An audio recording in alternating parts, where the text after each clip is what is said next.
Hello guys, నేను money సింపుల్స్ నుంచి ఈరోజు నేను మీకు మటన్ కిచడీ ఎలా చేసుకోవాలో సింపుల్ స్టైల్లో నేర్పిస్తాను. మటన్ కిచడీకి మనకు కావాల్సినవి onion fine chop, tomato dices and lemon slices కావాలి. అవి అండ్ బేసిక్ మసాలాస్ వచ్చేసరికి యాలకులు, లవంగం, జీలకర్ర అండ్ సోంపు ఇవి ఉంటే సరిపోతాయి దీనికి కిచడీకి. సో ఇవన్నీ తీసుకొని పక్కన పెట్టేసుకొని దీనికి కుకింగ్ క్వాంటిటీ వచ్చేసరికి 1.5 kg meet, 1 kg Sona rice వాడాను. ఈ తర్వాత ఈ వీడియోలో చూపించిన విధంగా మసాలాస్, ఆనియన్, కరివేపాకు ఇవన్నీ కూడా గీలో స్టిర్ ఫ్రై చేసేసుకోండి.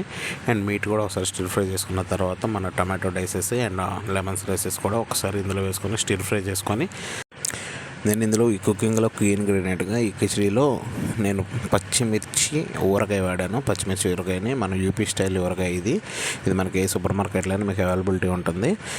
ఇది వేసుకుంటే ఈ కిచడీ ఫ్లేవర్ చాలా బాగుంటుంది. నేను ఎప్పుడు రెగ్యులర్గా ఇలాగే మన కిచెన్లో వచ్చే ఆర్డర్స్కి ఇదే యూస్ చేస్తాను. చాలా బాగుంటుంది. ఇది ఒకసారి వేసుకొని చూడండి. నాకు తీసుకున్న క్వాంటిటీకి అరౌండ్ 200 grams అనేది సరిపోయింది.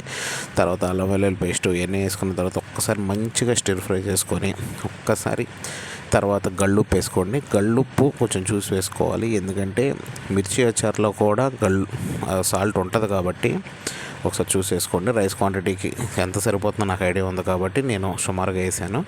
దాన్ని బట్టి మీరు చూసుకొని వేసుకోండి. తర్వాత ఒక్కసారి మీట్ మంచిగా కుక్ అయ్యే వరకు ఉంచేసి అప్పుడప్పుడు టెండర్నెస్ అనేది మీట్ చెక్ చేసుకుంటూ ఉండండి. మీట్ మనకి మంచిగా 80% కుక్ అయిపోయి మంచిగా టెండర్ అయిపోవాలి. ఇట్లా వేలుతో నక్కితే మీట్ పగిలే స్టేజ్లో ఉండాలన్నమాట. బాగా పగిలిపోకూడదు. కొంచెం 80% కుక్ అయిపోవాలంటే కొంచెం మెత్తగా ఉండేటట్టు చూసుకోవాలి. తర్వాత ఇందులో బాగా ఒక 2 hours నానబెట్టుకున్న సోనా రైస్ని ఇందులో యాడ్ చేసుకొని ఒక్కసారి మంచిగా పొంగొచ్చే వరకు కలిపేసుకోండి.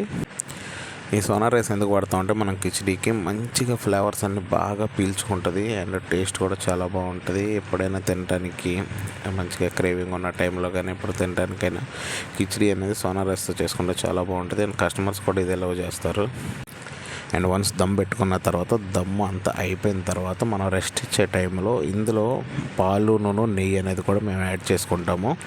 యాడ్ చేస్తే మంచి టేస్ట్ వస్తుంది. మీరు కూడా ఒకసారి ట్రై చేసి చూడండి.